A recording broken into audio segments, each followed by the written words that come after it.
Ward number 17 के नामजद उम्मीदवार आवाज असलम अंसारी साहब, खालिद हाजी साहब, अबे मैं कुछ मन्नान बेग साहब, रियाज सिद्दीकी साहब मेरे सामने तशरीफ फरमा।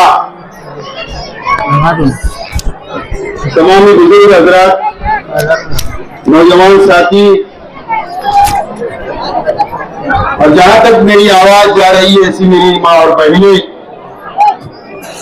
एडवोकेट तौसीफ साहब, दोस्तों और साथियों, 15 जनवरी को कॉरपोरेशन का इलेक्शन होगा और आप लोगों को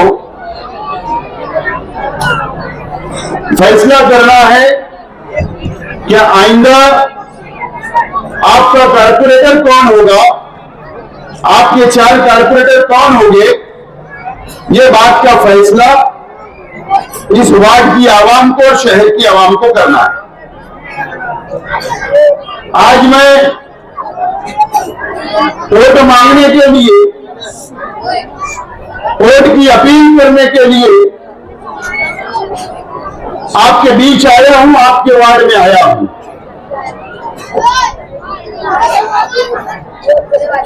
आप लोगों को पता है कि ये इलाका नुमानी नगर, महवी नगर, सलामताबाद, रौनकाबाद, पाट कैनल, सनौल्ला नगर, अब्बास नगर, गुलशनाबाद, अंसारगंज, करीमनगर,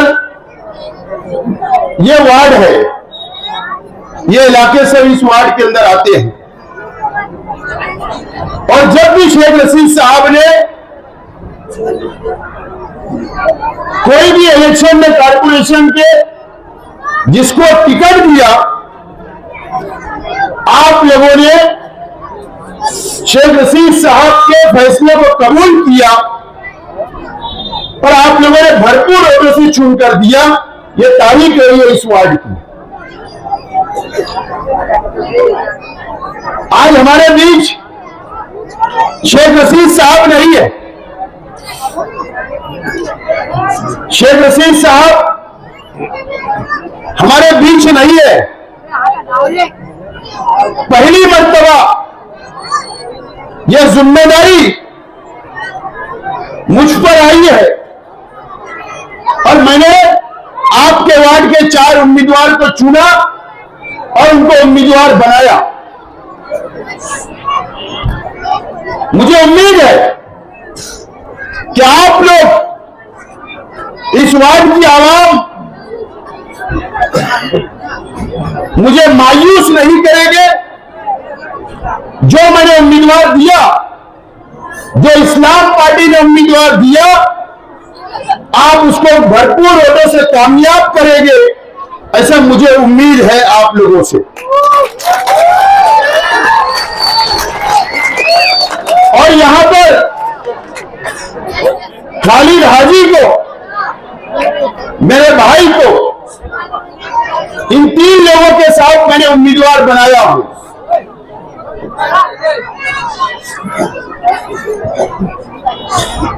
और अगर आप लोगों ने चुन कर दिया तो इंशाअल्लाह हो सकता है कि आपके वार्ड का मेयर बने। आप एक कारपोरेटर को नहीं, इस पैनल को नहीं, बल्कि आप एक मेयर को वोट देने जा रहे हो। ये बात आप समझ लो।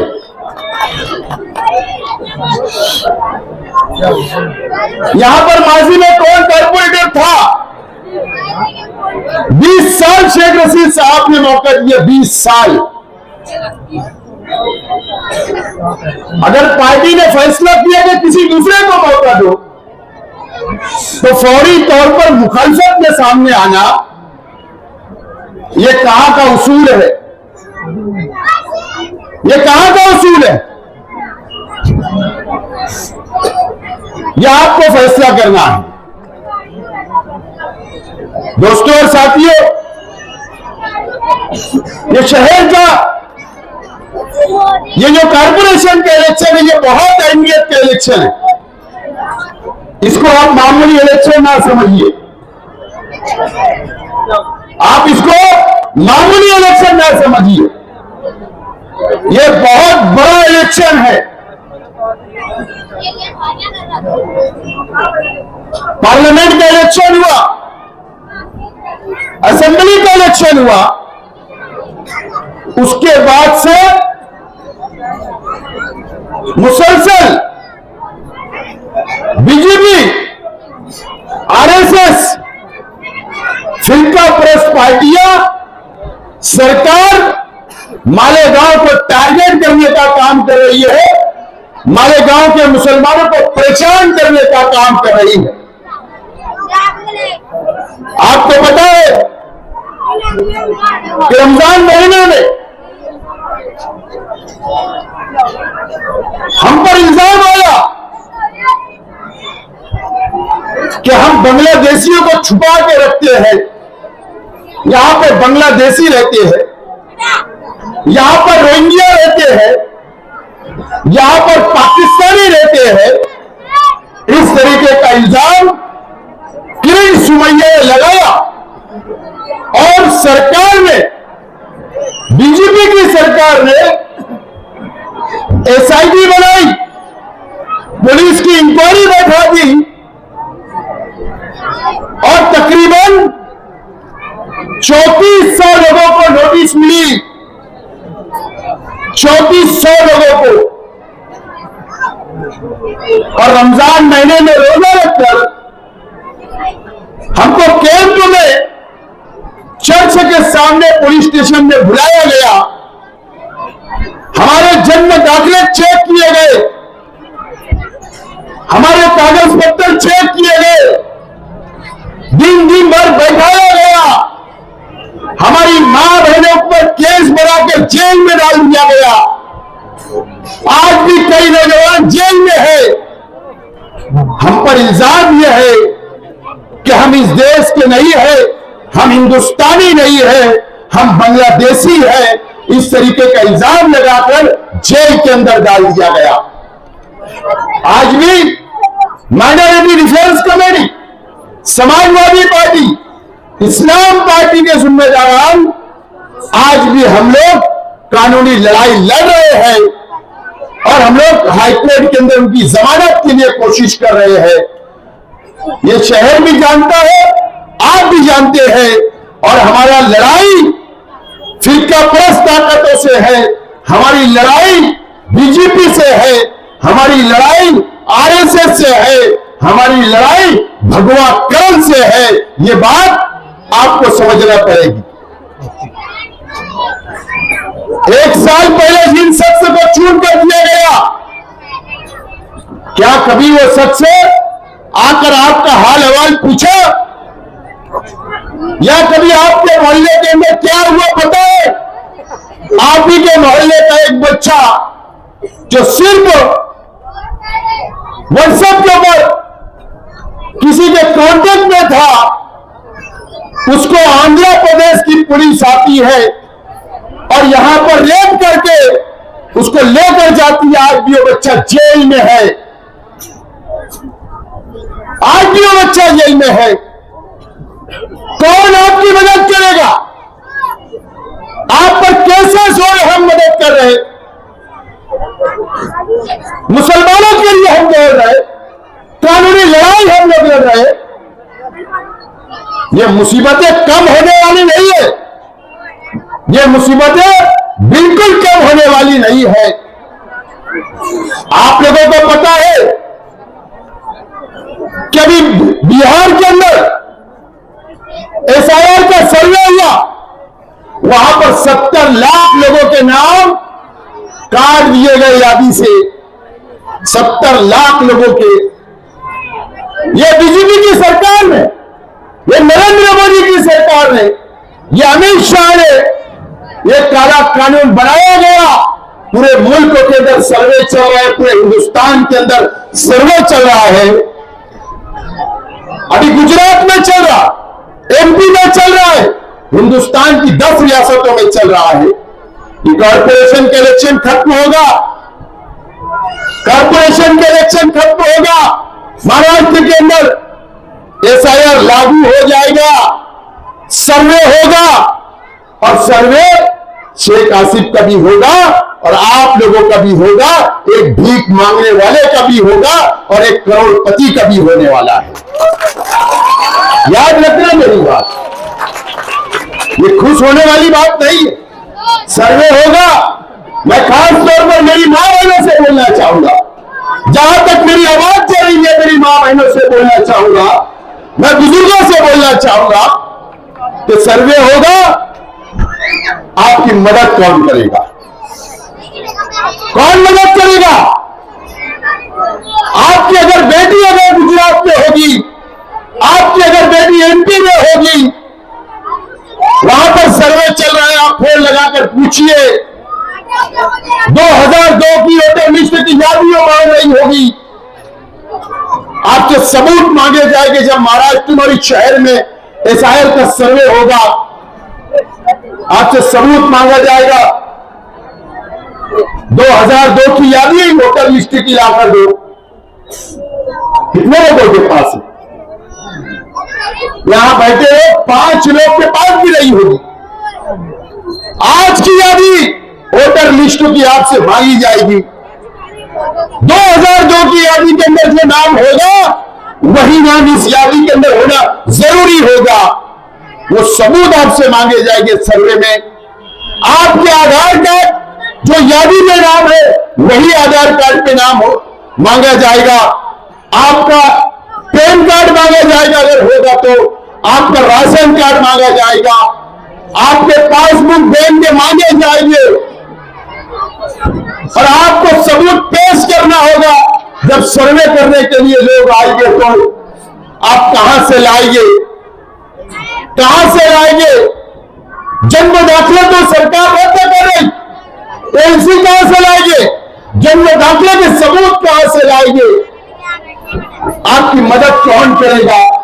ये इलेक्शन रोल और गड़न का नहीं है, ये इलेक्शन बहुत बड़ा इलेक्शन है, ये शहर को बचाने का इलेक्शन है। आपकी मदद अगर कोई करेगा तो अगर आज मैं आपके वार्ड में आया हूं, अगर आपसे आज मैं वोट मांगने के लिए आया हूं, आप सोचोगे कि कॉर्पोरेशन के इलेक्शन का और एसआईआर का क्या क्या कनेक्शन है, क्या कॉन्टेक्ट है, क्या ताल्लुक? सर्वे जब एसआईआर का होगा तो कॉर्पोरेशन के टीचर, कॉर्पोरेशन की स्कूलों के टीचर आपके घरों तक आएंगे, कॉर्पोरेशन के कर्मचारी आपके घरों तक आएंगे, हुकूमत महाराष्ट्र के कर्मचारी आपके घरों तक आएंगे। हो सकता है कि मालेगांव शहर के कर्मचारियों पे भरोसा नहीं होगा तो बाहर के लोग का सर्वे मालेगांव को सौंपा जा सकता है। पेपर आपके चेक किए जाएंगे। कौन आपकी मदद करेगा? मुझे बताइए, कौन मदद करेगा? आपके पेपर अगर नहीं होंगे, कौन बनवा कर देगा? आपके पेपर में गलती होगी, कौन दुरुस्त करके देगा? ये सवाल आपके सामने है। अगर आज मैं आपके सामने आया हूं वोट मांगने के लिए, कॉर्पोरेशन का इख्तियार मांग रहा हूं, कॉर्पोरेशन में हमारी पार्टी सेकुलर फ्रंट का मेयर होना चाहिए, तो इसीलिए मांग रहा हूं कि सर्वे हमारी जिम्मेदारी, हमारी निगरानी हमारे मेयर की क्यादत में होना चाहिए, क्या कि एक सर्वे मुकम्मल तौर पर हम आपका करा सके। इसके लिए आज वोट मांगने के लिए आया हूं, इसीलिए आया हूं। शेख रशीद साहब ने हमें सिखाया कि आपकी मदद करो, गरीबों की मदद करो, और वही हम कर रहे। तो मुझे बताओ कि कोई नयापुर से आके आपकी मदद करेगा? कोई इस्लामाबाद से आके आपकी मदद करेगा? कौन मदद करेगा?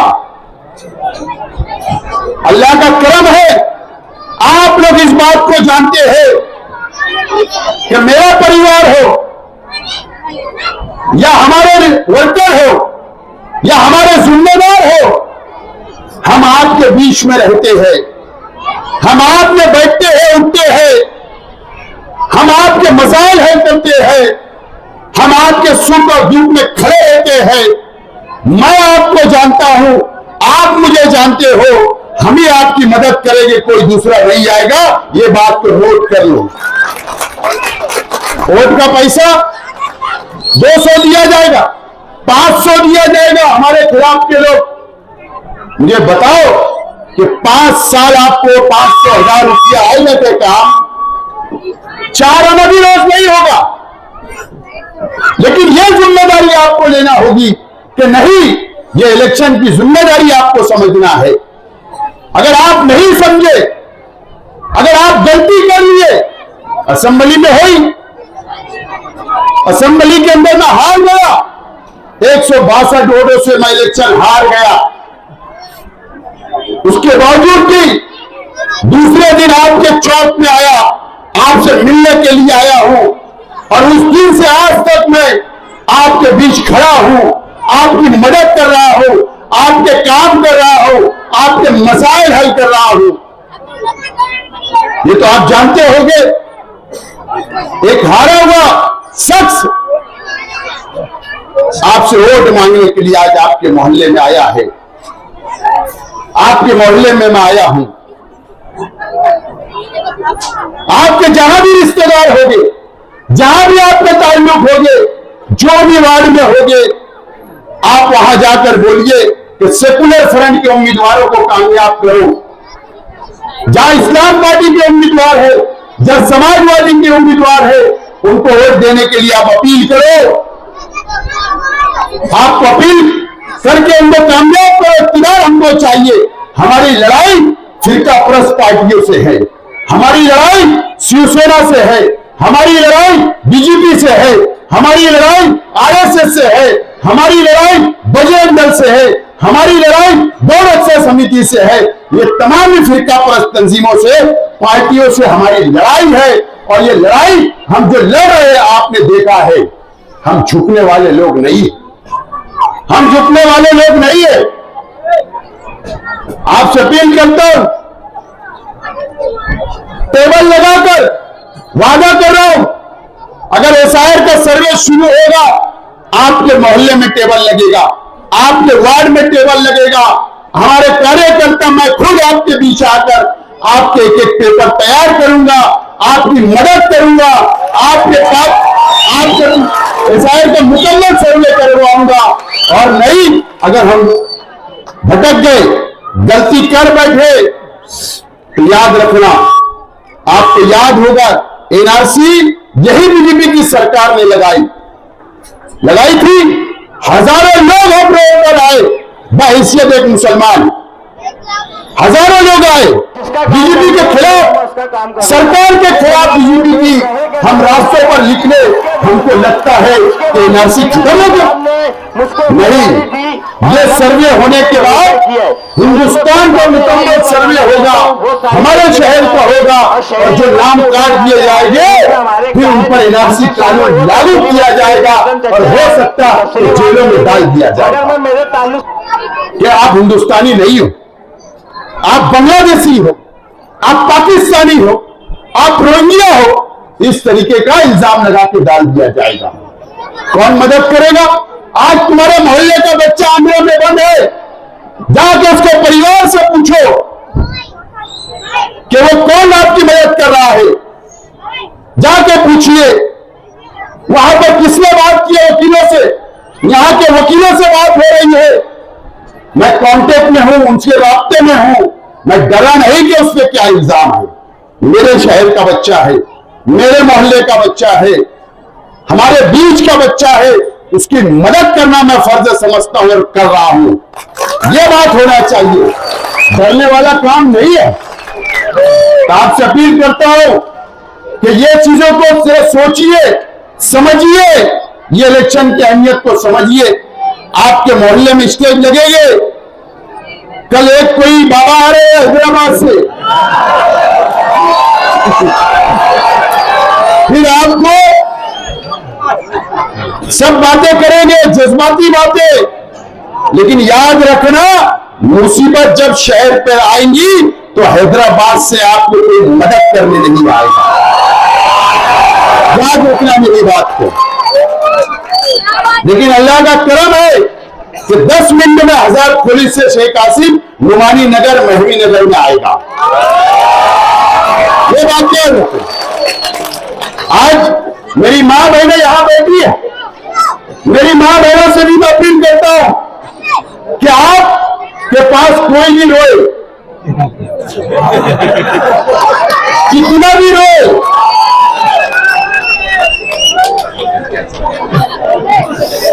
आपको उनको पानी पिला के वापस करना। 20 साल लिए ना, अब कैसे लोग होना? आपकी बीमारी में मदद करने वाले लोग होना। आपके बच्चों के कोई मसले मसाइल आए तो जेब में हाथ डालने वाले लोग होना। सिर्फ वोट देकर लोग हमारी वोट लेकर चले जाने वाले लोग नहीं होना। 20 साल शेख रशीद साहब ने टिकट दिया, 20 साल मामूली बात नहीं है। उसका काम करने का बोलूंगा, मैं उसका काम करूंगा। मुझे तो लगा था कि कुर्बानी देंगे, अंदर बोलना था, उसके बावजूद लेकिन कुर्बानी की बात जाने दो। उम्मीदवारी थी। शेख रशीद साहब को परिवार के खिलाफ बोलने लगे। कुछ बातें यार ये बताना चाहता हूँ, बहुत सारी अरे कुछ तो थोड़ी शर्म हया होना चाहिए, ऊपर वाले कुछ तो होना चाहिए, कुछ तो इंसानियत होना चाहिए। तफसीली बात करेंगे, मगर मैं मेरे ताल्लुक ये अजीब बात। मुझे पता है मेरी मां बहनों के मसाइल है यहां पर। आपका आंगनवाड़ी का मसला है कि इस मोहल्ले के अंदर आंगनवाड़ी होना, इस मोहल्ले के अंदर 4 आंगनवाड़ी कम से कम जरूरत है, ये बात का मुझे पता है। आप लोग इस 4 उम्मीदवार को चुन कर दो। ये आंगनवाड़ी लाने की जिम्मेदारी इनकी नहीं है, ये कारपोरेशन से आंगनवाड़ी नहीं आती, ये गवर्नमेंट से लाना पड़ता है। मैं आपसे वादा कर रहा हूं कि इलेक्शन खत्म होगा, हम यहां पर नुमानी नगर, महवी नगर, सलामताबाद, रहमताबाद हो या वार्ड नंबर 17 हो, हम आंगनवाड़ी की मैं मंजूरी लाकर आपको दूंगा। आप इत्मीनान रखो, आप इत्मीनान रखो। रहा आपके मोहल्ले की बात, आपके मोहल्ले की बात, ये नुमानी नगर, मुझे पता है जब मैं छोटा था तो आया करता था। यहां पर रोड नहीं, गटर नहीं, पानी नहीं, पाइपलाइन नहीं, मुझे पता है। ना दादर नगर में नहीं थी, लोग तो शाम में 6 के बाद उधर जाते भी नहीं थे उस वक्त, मुझे पता है। लेकिन शेख रशीद साहब ने ये फंड दिया, पानी दिया, रोड दी, बुनियादी सहूलत दी। जमीन का मामला कोई गलत फहमी आपकी पैदा करता होगा, लेकिन शेख रशीद परिवार जब तक जिंदा है आपके खिल्ले को भी कोई हाथ नहीं लगा सकता, कोई खिल्ले को भी हाथ नहीं लगा सकता। फिक्र करो मत, अभी हम जिंदा है, कोई फिक्र करने की जरूरत नहीं। हम लड़ने वाले लोग हैं, कुर्बानी देने वाले लोग हैं, बड़ी बड़ी ताकतों से लड़ने वाले लोग हैं। और हम शेख रशीद साहब ने जो सिखा कर गए उस पर अमल करने वाले लोग हैं, फिक्र करने की जरूरत नहीं। मुझे उम्मीद है कि आप लोग तारीख लिखो, तारीख, आपको मौका आया है क्या करने का? 15 जनवरी को आपको मौका मिले, गांव में किसी को नहीं मिलेगा, किसी को मौका।